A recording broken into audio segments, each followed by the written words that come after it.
नमस्कार, स्वागत है आप सभी के एक बार फिर से। तो आज की वीडियो में आप सभी को एक साथ कई सारे ब्लाउज की कटिंग करना है तो किस तरह से आप सभी कटिंग कर पाएंगे आज के वीडियो में पूरा डिटेल में समझाऊंगा। हालांकि मैं आज के वीडियो में दो ब्लाउज एक साथ कटिंग करूंगा, लेकिन आपको प्रोसेस पूरा समझा दूंगा। अगर आपको कई सारे ब्लाउज कटिंग करना है एक साथ तो सेम प्रोसेस आप सभी कटिंग कर पाएंगे। तो वीडियो में आप पूरा कंटिन्यू बने रहिएगा। और हाँ, चैनल पर पहली बार आए तो चैनल को सब्सक्राइब कर लेना, साथ में बेल आइकन को दबा करके ऑल वाले को भी दबा देना ताकि मेरी आने वाली वीडियो की नोटिफिकेशन आपके पास तुरंत पहुंच सके। चलिए वीडियो को शुरू करते हैं। तो यहाँ पर देख सकते हैं दोस्तों, हमारे पास ये मेन फैब्रिक यानी हम दो ब्लाउज एक साथ कटिंग करके समझा रहे हैं। तो ये हमारा मेन फैब्रिक है, एक रेड कलर में दिखाई दे रहा है और एक हरा कलर में। तो हम इसे साइड में रखते हैं और ये हमारा अस्तर है। तो सेम प्रोसेस आप सभी को जितना भी ब्लाउज कटिंग करना रहेगा कटिंग करिएगा।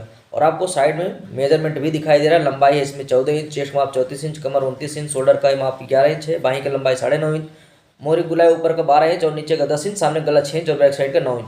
तो सबसे पहले दोस्तों यहाँ पर अस्तर को फैलाना है। बैक साइड के लिए यहाँ पर हम लंबाई का माप चेक कर लेंगे, क्योंकि हमारा ब्लाउज का लंबाई है 14 इंच, लेकिन हमें बैक साइड के लिए खाली 1 इंच एक्स्ट्रा चाहिए। तो यहाँ पर 15 इंच पर हमें निशान लगा करके ऐसे फोल्ड करना है। ठीक है, इससे क्या रहेगा, हमारा बैक पार्ट जो है 1 इंच हमारा जितना एक्स्ट्रा मार्जिंग चाहिए, सिलाई मार्जिंग ऊपर आधा इंच और नीचे आधा इंच चाहिए रहता है, लेकिन फ्रंट साइड में हमें ज़्यादा लगता है। तो सेम प्रोसेस हमें जो कि हमारा दूसरा पार्ट है यहाँ पर ऐसे चेक कर लेना है। दूसरा वाला जो हम अस्तर ले रहे हैं तो क्योंकि एक ही माप का है तो सेम प्रोसेस हमें इस तरह से फोल्ड कर लेना है। यानी आपका जितना भी एक साथ ब्लाउज कटिंग करना है तो इसी तरह से आपको फोल्ड कर लेना है। फोल्ड करने के बाद 1 बाय 1 ऐसे रख लेना है और सेट कर लेना है प्रॉपर तरीके से। अगर आप प्रिंसेस कटिंग कर रहे हैं तो आपको सिंगल में यानी अस्तर को फैलाना है। यहाँ पर हम डबल डबल फोल्ड कर रहे हैं, यानी हम दोनों एक साथ में कटिंग कर रहे हैं, बैक पार्ट और फ्रंट पार्ट दोनों। ठीक है, तो इस तरह से यहाँ पर हमने प्रॉपर तरीके से सेट कर लिया है। अब हम यहाँ पर मेजरमेंट लगाएंगे। जैसे कि हमारा लंबाई है 14 इंच, लेकिन हमें फ्रंट साइड में 1.5 इंच बड़ा चाहिए। इस चीज़ को आपको ध्यान से समझना है। 4 टक्स बेल्ट ब्लाउज हमें लंबाई में फ्रंट पार्ट में 1.5 इंच बड़ा चाहिए, बैक साइड में खाली 1 इंच। फ्रंट में हम क्योंकि टक्स लगाते हैं इसलिए हमें 1.5 इंच बढ़ाना है और यहाँ पर हम 15.5 इंच पर निशान लगाएंगे। ठीक है, यहाँ पर इस तरह से हम सीधा लाइन खींच देंगे। अब उसके बाद दोस्तों हमें आर्म होल का माप लगा लेना है। तो आर्म होल का माप आ जाएगा यहाँ पर 6.25 इंच पर। हमें 34 साइज में 6.25 इंच का आर्म होल का माप लगा लेना है। 5.5 इंच भी चलेगा अगर आपका मोहरी गोलाई 11 इंच है तो। ठीक है, यहाँ पर 12 इंच 12.25 इंच रहा तो आपको 6.25 इंच का आर्म होल का माप लगाना है। गले की चौड़ाई यहाँ पर हम 2.25 इंच पर निशान लगा रहे हैं। शोल्डर का माप 11 है तो उसका हाफ करके हमें 5.5 इंच पर निशान लगाना है। नीचे वही हमें अप्लाई कर लेना है। ठीक है, सिंपल सा है। अगर आपको शोल्डर की चौड़ाई ज़्यादा चाहिए तो आप सभी 6 इंच का शोल्डर का माप रख सकते हैं। ये हमारा जो शोल्डर का चौड़ाई है एकदम नॉर्मल यानी प्रॉपर, ना तो बड़ा ना तो छोटा है। उसके बाद चेस्ट का माप है हमारा 34 इंच, तो उसका 1/4 हो जाता है 8.5 इंच। यहाँ से हम 2.25 इंच एक्स्ट्रा मार्जिंग दे रहे हैं। उसके बाद हम कमर के माप में आएंगे तो कमर का माप है 29 इंच, तो 29 का 1/4 हो जाएगा 7.25 इंच। तो 7.25 इंच पर पहला निशान, उसके बाद हम 2.25 इंच एक्स्ट्रा मार्जिंग देंगे। उसके बाद यहाँ पर हम सीधा लाइन खींच देंगे। ठीक है, तो ये हमारा नॉर्मल जितना हमें चाहिए उतना है, बट हम फ्रंट साइड में यहाँ पर टक्स लगाएं तो इसके लिए हमें यहाँ पर 1.5 इंच एक्स्ट्रा बढ़ाना है। यहाँ पर 1 इंच एक्स्ट्रा बढ़ा करके हम सीधा लाइन खींच देंगे। और आपको ध्यान देना है क्योंकि हम बैक पार्ट और फ्रंट पार्ट दोनों एक साथ कटिंग कर रहे हैं तो बाद में हम जो हमारा बैक पार्ट रहेगा उसे हम कम कर देंगे। अब वहाँ पर गोलाई पर आ जाएंगे तो 1.25 इंच पर निशान लगा करके सीधा लाइन खींचना है। यहाँ से हम 2.5 इंच पर निशान लगा करके गोलाई का शेप ड्रॉ कर देंगे। अगर आपके पास कर्व है तो कर्व रख करके बहुत ही आसानी से गोलाई का शेप ड्रॉ कर सकते हैं। तो यहाँ पर हमारा प्रॉपर तरीके से निशान लग चुका है। अब इसकी हमें कटिंग कर लेना है। तो उम्मीद करता हूँ आप सभी को समझ में आया होगा किस तरह से माप लगाना है। अगर आपको कहीं पर ना समझ में आ रहा हो तो कमेंट करिएगा, और अगर आप समझ चुके हैं तो भी कमेंट करके बताइएगा मैंने जो समझाया आपको प्रॉपर तरीके से समझ में आ गया। ठीक है, यहाँ पर हम जो हमारा निशान लगा हुआ है बस उसी के ऊपर हमें कटिंग करना है। और जो हम यहाँ पर सिलाई मार्जिन एक्स्ट्रा बढ़ाए हैं क्योंकि हमें फ्रंट में टक्स लगाना है तो उसे हमें इस तरह से चारों पार्ट को एक साथ कटिंग करना है।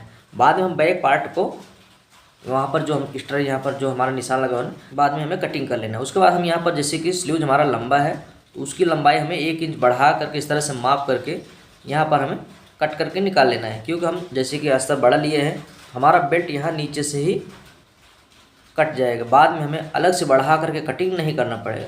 ठीक है, ये छोटी छोटी ट्रिक्स आपको अगर आप अपनाएंगे तो आपका ब्लाउज जो है जल्दी से कटेगा। अब देखिए ये हमारा फ्रंट पार्ट है, ऊपर वाला हमारा फ्रंट पार्ट है और ये नीचे वाला बैक पार्ट है। तो बैक पार्ट को हम साइड में रखेंगे। ये देखिए इस तरह से हमारा दूसरा वाला लेना है और तीसरा जो हमारा बैक पार्ट है उसे साइड में रखना है। तो सेम प्रोसेस अगर आप 3 ब्लाउज 4 ब्लाउज कटिंग करते हैं तो इसी तरह से आपको फ्रंट वाला पार्ट निकाल लेना है, बैक वाला पार्ट साइड में रख लेना है। उसके बाद बैक वाला पार्ट ले करके हम इसमें जो भी एक्स्ट्रा मार्जिन है इसे हमें बराबर कर लेना है, क्योंकि हमें फ्रंट पार्ट में ज़्यादा एक्स्ट्रा मार्जिन चाहिए क्योंकि वहाँ पर हमें टक्स लगाना है। लेकिन ये देखिए ये जो हमने एक्स्ट्रा मार्जिन यहाँ पर बढ़ाए तो साथ में कटिंग किए थे तो बैक वाले पार्ट में भी है, तो यहाँ पर हमें कट करके निकाल देना है, ठीक है। क्योंकि हम इसमें टक्स तो लगाएंगे नहीं, सिर्फ थोड़ा सा नीचे हमारा सिलाई मार्जिन रहेगा क्योंकि हम नीचे टक्स लगाते हैं, लेकिन बाकी ऊपर का जो रहता है उसे हम काट करके निकाल देंगे। अब यहाँ पर लंबाई भी चेक कर लेना है, ठीक है। तो इस तरह से हमें सेट करके सारे प्रोसेस कर लेना है। अब यहाँ पर हमारा गले की लंबाई है 9 इंच, 9 में हमें आधा इंच बढ़ा करके 9.5 इंच पर यहाँ पर निशान लगाना है और सीधा लाइन खींचना है। अब इसमें हमें स्क्वायर गला कटिंग करना है। तो अगर आपको डीप गला चाहिए तो आप जैसे कि हमने टोटल सीधा निशान लगाया था उतना ही कटिंग करिए, अन्यथा आधे इंच इस तरह से कम करके फिर आप कटिंग कर दीजिए, ठीक है। यहाँ से अगर आप कटिंग करेंगे तो ज़्यादा फैला हुआ आएगा, और जो हमने आधा इंच कम करके फिर यहाँ पर निशान लगा कर कटिंग कर रहे हैं तो ये हमारा नॉर्मल नीचे से रहेगा, ऊपर फैला हुआ आएगा। और यहाँ पर हल्का सा यहाँ पर गले की तरफ डाउन कर लेना है। और यहाँ पर जो हमारा बैक पार्ट में टक्स आएगा इस तरह से हमें 4.5 इंच चौड़ाई लेना है और लंबाई हमें 4 इंच का रख करके इस तरह से निशान लगा देना है, ठीक है। तो ये हमारा बैक पार्ट का टक्स आ जाएगा। तो कुछ इस तरीके से आपको बैक पार्ट में सारा प्रोसेस कर लेना है। अब इसको हमें साइड में कर लेना है। अब आ जाएंगे हम फ्रंट पार्ट में। तो फ्रंट पार्ट में क्या क्या प्रोसेस अब हमें अपनाना है वो चीज़ें ध्यान से समझिए। सबसे पहले हमें यहाँ पर आधा इंच डाउन करना है आर्म होल को, क्योंकि हम बैक पार्ट फ्रंट पार्ट दोनों साथ में कटिंग किए थे, तो इसलिए हमें फ्रंट पार्ट निकालने के बाद इस तरह से सबसे पहला काम करना है कि आर्म होल हमें आधा इंच डाउन कर लेना है। गले की लंबाई हमें कटिंग कर लेना है 6 इंच है, तो हमें आधा इंच बढ़ा करके 6.5 इंच पर निशान लगाना है। ध्यान देना है अगर आप माप लेते वक्त सीधा इंची टेप रख करके माप लेते हैं तो कटिंग करते वक्त भी सीधा करिए, अगर तिरछा लेते हैं तो तिरछा रखिए, ठीक है। यहाँ पर कटिंग करने के बाद हल्का से यहाँ पर डाउन कर लेना है। अब आएंगे हम बेल्ट में। तो बेल्ट का निशान हम लगाएंगे यहाँ से 2.25 इंच का, 2.25 इंच, और यहाँ पर भी 2.25 इंच सीधा लाइन खींच लेना है।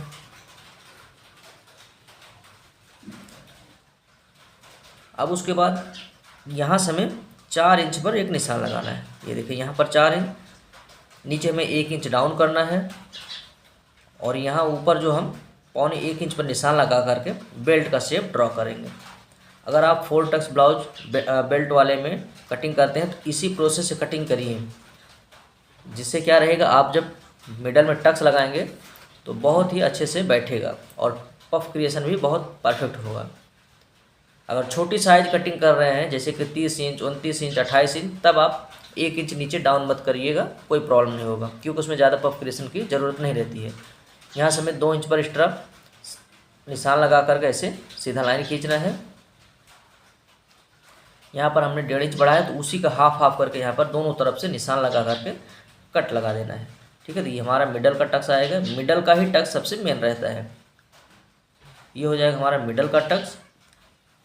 अब उसके बाद इसका इन दोनों को हाफ ले करके यहाँ पर कट लगा देना है, यानी ऊपर और नीचे का हाफ रहेगा, यानी मिडल उसका। उसके बाद यहाँ पर 2 इंच का लंबाई लगा करके इस तरह से हमें यहाँ पर निशान लगाना है। यहाँ से 3 इंच का गैप देना है और यहाँ पर एक सीधा लाइन खींचना है, यहाँ पर भी कट लगा देना है। कट लगाने से दोनों तरफ निशान एक बराबर दिखाई देता है। यहाँ पर हमें 2.5 इंच का निशान लगा करके इस तरह से सीधा लाइन खींचना है और यहाँ पर भी हमें कट लगा देना है। तो लंबाई इसका कितना आएगा, 5 इंच का यहाँ पर लंबाई आएगा जो हम टक्स लगाएंगे, और यहाँ से हम लगभग 3 इंच का लंबाई रखेंगे, 3.5 इंच का, और यहाँ पर सीधा इस तरह से निशान लगा देना है। तो ये इस तरह से हमारा टक्स लगने वाला है। जो हमने निशान लगाया है तो वहाँ पर हमारा टक्स आएगा।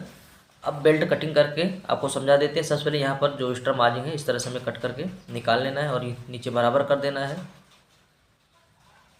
यहाँ पर बराबर करने के बाद कैसे बेल्ट कटिंग करना है वो समझिए। यहाँ पर जैसे कि हम निशान लगाए थे कितना 2.25 इंच पर, तो 2.25 इंच पर हमें इस तरह से निशान लगा करके एक सीधा लाइन खींच लेना है।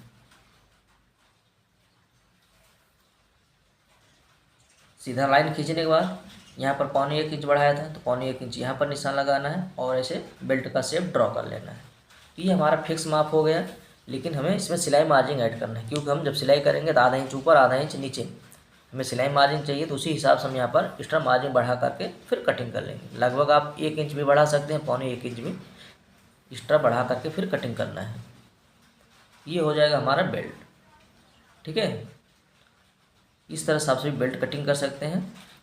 और ये हो गया हमारा ऊपर वाला पार्ट और नीचे वाला पार्ट। समझिए, आपको यहाँ पर नीचे जो बड़ा दिखाई दे रहा है ये वाला, जब यहाँ पर टक्स लगेगा ये देखिए ऐसे हमारा बेल्ट एकदम प्रॉपर एक माप पर बैठ जाएगा, है ना। तो कुछ इस तरीके से हम यहाँ पर आपको प्रॉपर तरीके से कटिंग करके समझा दिए। चलिए अब आपको हम स्लीव्स भी कटिंग करके समझा देते हैं। और अगर आप सभी को यहाँ तक वीडियो में जुड़े हैं और अगर आपको वीडियो पसंद आया हो, समझ में आया, तो वीडियो को ज़रूर लाइक करना। चैनल को अगर अभी तक नहीं सब्सक्राइब किए तो चैनल को भी ज़रूर सब्सक्राइब कर लीजिएगा। तो यहाँ पर इस तरह से प्रॉपर तरीके से हमें सेट कर लेना है। सेट करने के बाद जैसे कि हमारा स्लीव्स की लंबाई, यानी आपका जो भी स्लीव्स का लंबाई रहा, आपको 1 इंच बढ़ा करके इस तरह से निशान लगाना है। उसके बाद नीचे हमें 3.5 इंच डाउन करना है और एक सीधा लाइन खींचना है। ठीक है, अब उसके बाद यहाँ नीचे का मोहरी के गोलाई का निशान लगाना है। यहाँ पर लगभग 1.5 इंच हमें एक्स्ट्रा मार्जिन बढ़ाना है। उसके बाद चेस्ट माप हमारा 34 था, 34 का 8.5 होता है, तो हमें आधा इंच कम करके इस तरह से निशान लगाना है और यहाँ पर हमें सीधा लाइन खींच देना है। यहाँ पर लगभग 2 इंच हमें सीधा लेना है। उसके बाद हम यहाँ से इस तरह से आर्म होल का गोलाई को ड्रॉ कर लेंगे। ठीक है, तो इस तरह से हमें स्लीव्स की कटिंग करना है। बहुत ही बेस्ट और सरल तरीका है। यहाँ पर इस तरह से हमें कटिंग करके निकाल लेना है और इधर भी हमें कटिंग कर लेना है। यहाँ पर कट लगाना है और उसके बाद इसमें हम यहाँ पर दूसरा कपड़ा लेना है। इस तरह से हमें कट करके यहाँ पर जॉइंट को जितना हमें चाहिए उस हिसाब से यहाँ पर सेट करके जॉइंट को हमें कटिंग कर देना है। तो कुछ इस तरीके से दोस्तों आप सभी, अगर आपको कई सारे ब्लाउज कटिंग करना है तो एक साथ ऐसे ही कटिंग कर सकते हैं। ज़्यादा इसमें प्रॉब्लम्स आता नहीं है, क्योंकि आपको एक साथ अस्तर को रखना है। बस आपका जो कैंची रहेगा वो प्रॉपर होना चाहिए। कैंची में धार अच्छा होना चाहिए और कैंची का क्वालिटी भी अच्छा होना चाहिए, तब जाकर के आप एक साथ कई सारे ब्लाउज कटिंग कर सकते हैं, है ना। तो हम यहाँ पर 2 ब्लाउज एक साथ कटिंग करके आपको समझा दिए हैं। उम्मीद करता हूँ अगर आपको 4 टक्स बेल्ट ब्लाउज की कटिंग करना है तो इस तरह से आप सभी बहुत ही आसानी से कटिंग कर सकते हैं। तो आप सभी को वीडियो पसंद आए तो वीडियो को लाइक करके चैनल को सब्सक्राइब कर लेना और कमेंट करके ज़रूर बताइएगा। चलिए मिलते हैं नेक्स्ट वीडियो में।